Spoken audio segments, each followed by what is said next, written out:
So in Unit 7 of Hospitality Studies, we will look at effective quality management in the global hospitality industry.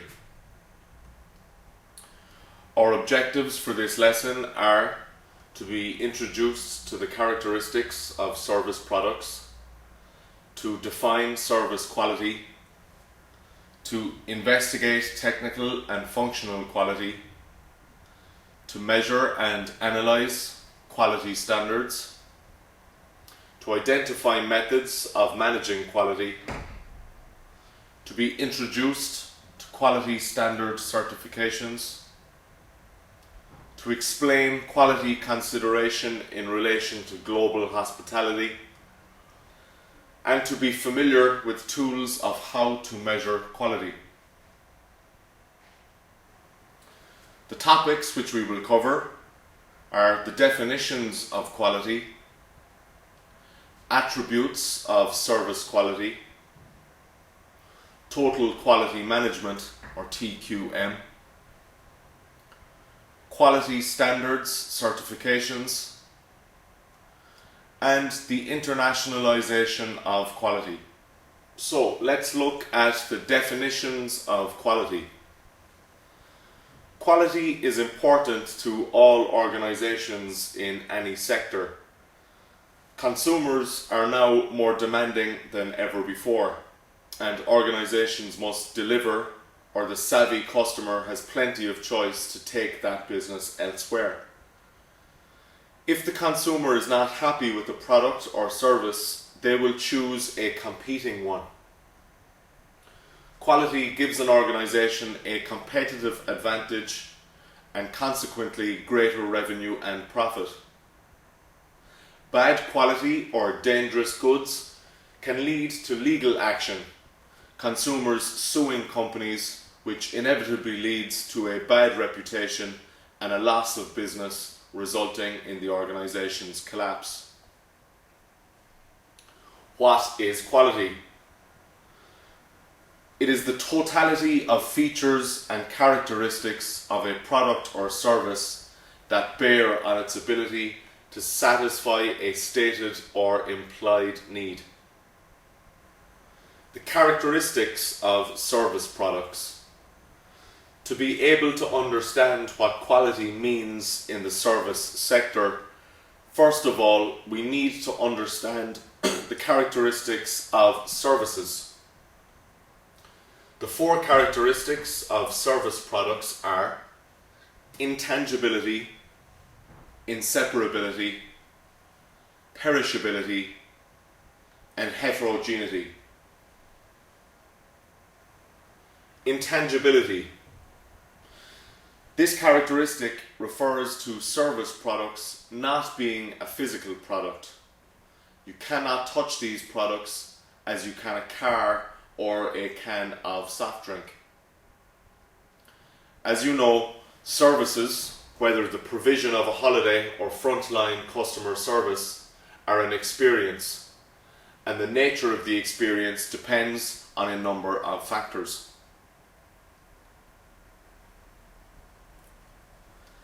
Inseparability.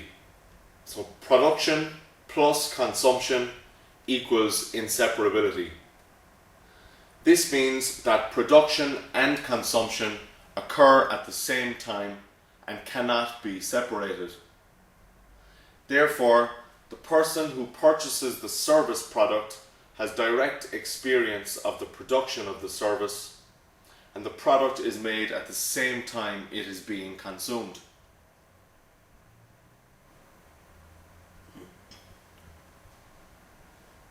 Perishability. The service product has a very short life. If it is not consumed, then it is lost. Think about a bottle of milk, for example. If it is not consumed after a few days, the milk can no longer be drunk. This means it is perishable. Services have a shorter shelf life than even milk. If the service is not sold at the time of production, the opportunity to sell it is lost. An example would be a hotel room. If the room is not sold for a particular night, then the revenue and usage of that room for that day is lost. Heterogeneity. Heterogeneity refers to things being different. Services are never identical, despite training by providers which may attempt to standardize levels of service delivery. Individuals with different personalities react in different ways. They have alternative upbringings, diverse cultures, and so it is for service industry staff and customers also. For example, a branded hotel in a particular country may not provide the same services or level of service in another country with different cultural perceptions. Definitions of service quality. There are two approaches to service quality: user-based and value-based. Under the user-based approach, quality is defined by the user or consumer. It is the difference between what the consumer expects and what the customer experiences. Sometimes a consumer expects high quality and is disappointed with the actual experience. It is not necessarily a sign of bad quality, but may be a sign of mismanaged perceptions. Heterogeneity. Value-based. Quality is related to cost and price. Generally, if something is expensive, we expect good quality and vice versa. Price influences to perceptions is important. Sometimes very expensive holidays and hotels are expected to live up to the price paid. On the other hand, the more modest hospitality experience can create a pleasant surprise when the quality delivered exceeds the level expected for the price. Technical quality. So within technical quality we have technical solutions, know-how, machines and computerized systems. Functional quality, we have attitudes, internal relations, behavior, service-mindedness, appearance, accessibility, and customer contacts. Let's look at the 5-gap model. Gap 1. The gap between management, perception, and consumer expectation. This relates to the company's service strategy and how it satisfies customer requirements. The company must understand fully its customers' needs and give them what they expect. Therefore, a full understanding of the target segment is of great importance. If it is not fully understood, there is a gap. Gap 2. Management perceptions and service specification gap. This occurs when managers know what their customers want, but are unable or unwilling to provide it. There may be numerous reasons. The company is not committed to service quality, perhaps through cost or a product orientation. The company do not see it as feasible to provide this service. Perhaps it is too expensive or it has never been done in the past. There is inadequate task standardization, so poor coordination, meaning that the duties are not the same in all hotels, may make it difficult to roll out new initiatives. And the absence of goal setting. Organizations may not set goals, or the goals may not be accepted by staff.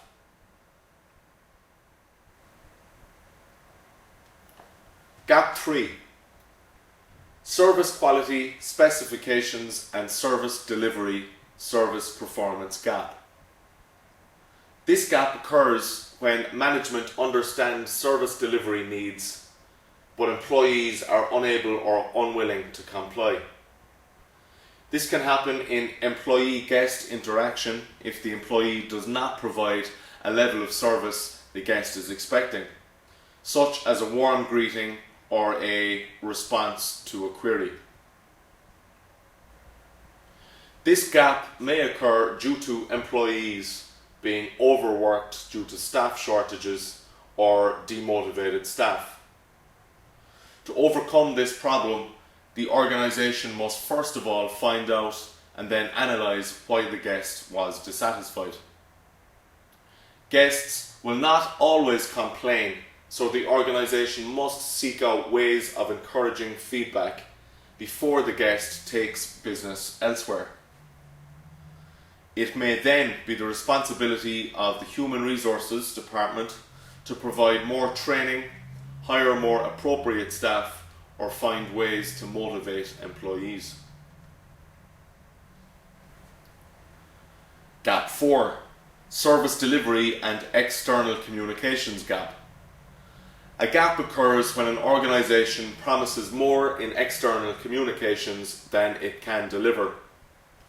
This is not only a problem in terms of the organisation's service delivery, but it also has legal implications. In the UK, organisations must adhere to the Trade Descriptions Act of 1968, which states that descriptions must be truthful and accurate, and the Supply of Goods and Services Act 1982 and amended in 1994, which states that whatever service is provided, it must be done with reasonable skill and care.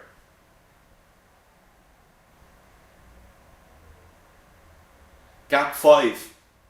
The gap between expected service and perceived service.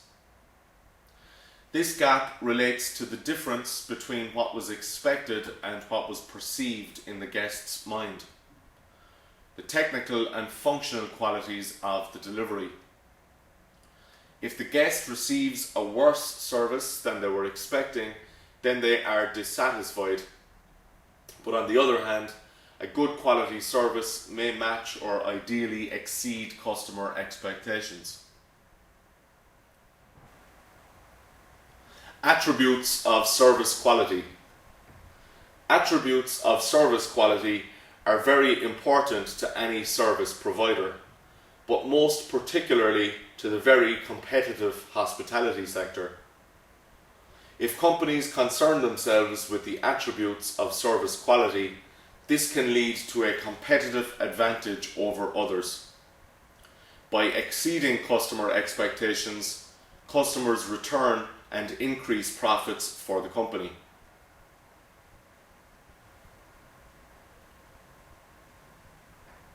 Tangibles, so the physical evidence of the service. This includes physical facilities such as the building. Is it clean, attractive, well laid out and safe? The appearance of personnel, so are the staff well groomed? And equipment to provide the service, is it safe, well maintained and adequate for the task? Reliability, consistency of performance and dependability. The company performs the service right the first time. The firm delivers what is promised, and there is accuracy in billing, record keeping, given service at the designated time, for example, a wake-up call. Responsiveness. This is the willingness or readiness of employees to provide the service. Is it a prompt, willing service? Are they dealing with a query? And do they appear available to help? Assurance. This is the knowledge and courtesy of employees and their ability to convey trust and confidence. Company reputation, confidentiality, knowledge of staff, financial and personal security. Empathy, so the provision of caring, individualized attention to customers. recognizing regular customers, learning individual needs and requirements, and customized service. Total Quality Management, or TQM. This is the participation of all members of an organization in improving processes, products, services, and the culture in which they work. TQM must involve everyone in the workplace and every aspect of the organization. So what are the elements of TQM? There are 6 elements of TQM, and all of these elements are interrelated and integral within the whole organization. There is recognition, reward, education and training, communication, attitude and commitment, systems and methods, targets and goals. Recognition, reward.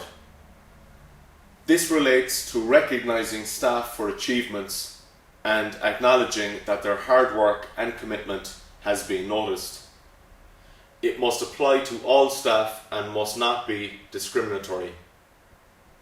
Any member of staff, from directors of the board to the cleaners, can be acknowledged for their effort and achievements. This can prove very motivating for staff and may involve financial rewards in the form of a bonus, acknowledgement from a pat on the back or an Employee of the Month award, or a gift of some kind, such as a free holiday, or in the case of a hotel company, free room nights. What do we mean by education and training? In Total Quality Management, education and training allows all employees the opportunity to gain skills and knowledge in relation to their job and their career within the organization. Generally, organizations provide in-house training for staff members, allowing employees the opportunity to improve performance, knowledge and techniques within their work environment. Some organizations may help staff obtain external qualifications relevant to their job or career ladder. Education and training not only helps in improving performance due to skills and knowledge gained, it can also prove very motivating for staff, which in turn can improve the quality of their work. Communication. Total Quality Management allows for vertical and horizontal communication, i.e., communication is not only from the top down, but also across departments and from the bottom up. Staff who are encouraged to input their ideas and views may have greater insights because of their direct contact with customers. Open door policies, which allow employees to directly communicate with their bosses, are helpful as barriers to communication are eliminated. Attitude and commitment. Everyone in the organization has to work towards the same goals and objectives. Therefore, everyone in the organization should have a culture of trying to improve performance. This can be achieved by ongoing education, staff training and internal communication, and by allowing all members of staff a voice if they so desire. Systems and methods. Consistent and recognized processes have to be implemented if quality standards are to be improved throughout the whole organization. These processes must identify, analyze and eliminate what is causing poor performance. The quality system and a certification of standards can be a way of achieving total quality management standards. Targets and goals. Strategic goals and objectives need to be constantly reviewed and monitored so standards are maintained. If there is a loss of sight of these objectives and goals, then there is no synergy and cohesion in the organization, and all parts of the organization will lose their direction and scope. Quality standard certifications. British Standard 5750. Established in 1979, initially for manufacturing industries, BS 5750 was applied to many organisations in varying sectors to assess the suitability of their suppliers' products and to establish the provision of a certain quality of goods and services. Part 2 of the standard relates to the provision of services, therefore the hotel and catering industry is included in this part, and it sets out that services must be provided to a certain specification or standard. ISO 9000 series. In 1994, BSEN ISO 9002 was introduced to identify the systems, procedures and criteria that ensure that a product or service meets customer requirements to establish parity of British standards with international standards. So, what are the key elements in quality management? We have management responsibility, quality system procedures, auditing the system, quality in marketing, material control and supply chains, non-conformity, corrective action, after-sales service, documentation and records, personnel and training, and product safety and liability. The internationalization of quality. The internationalization of the hotel industry has presented new challenges and opportunities with regard to quality, particularly in the following areas: culture, the international hotel guest, international hotel employees, and expatriate employment. Culture. So culture is important within the hotel environment for the following 5 reasons: in communicating, transacting business, and negotiating with colleagues from other countries, in working for a foreign-based hotel company, in managing human resources in another country, whether the employees are indigenous to that country or hired from yet another country, in managing foreign-born or culturally diverse workers in the domestic hospitality industry, and in accommodating international guests. The international hotel guest. So, with the increase in travel, destinations are now required to prepare for guests from all over the world who have specific cultural needs. International hospitality organisations will have to engage in greater degrees of customization. Products and services will have to be tailored to meet individual needs and tastes.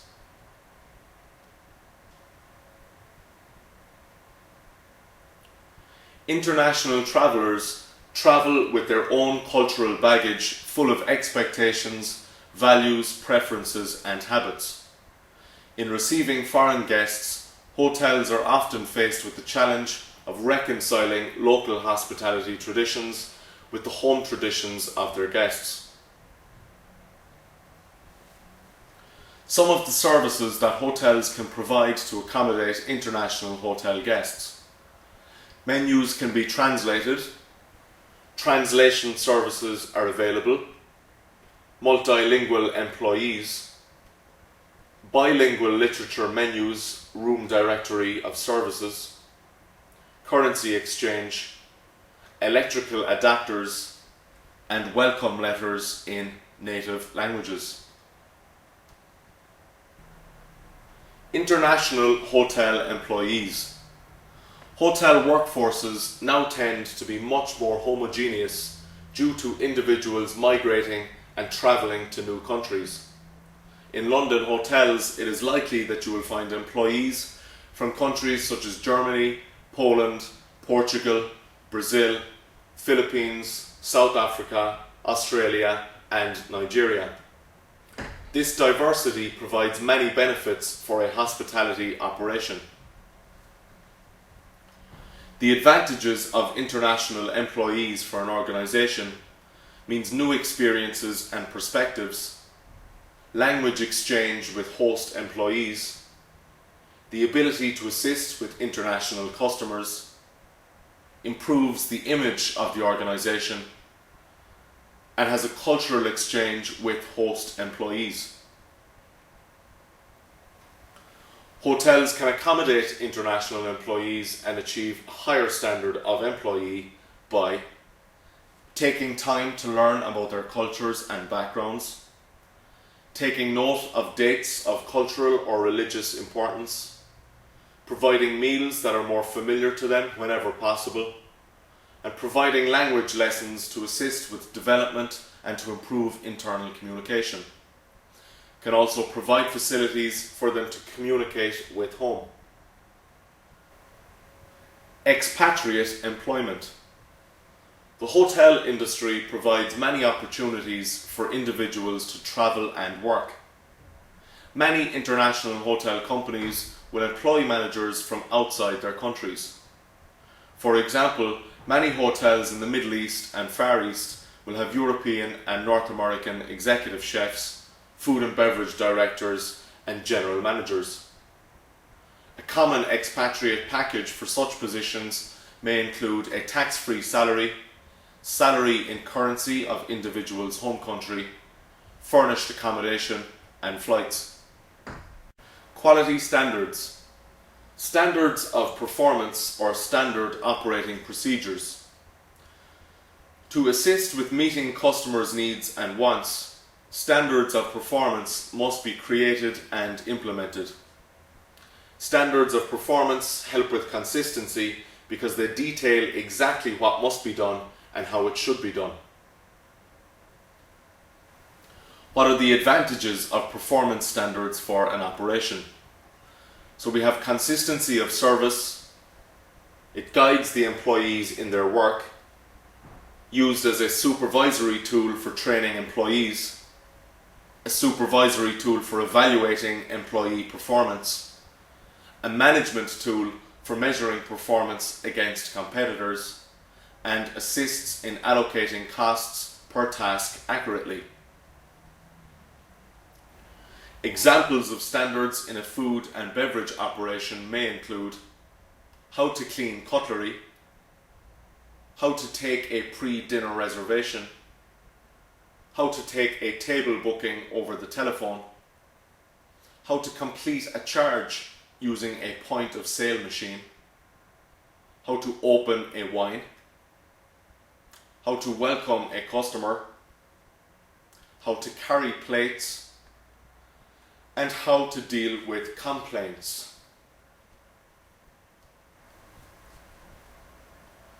Quality monitoring and measurement.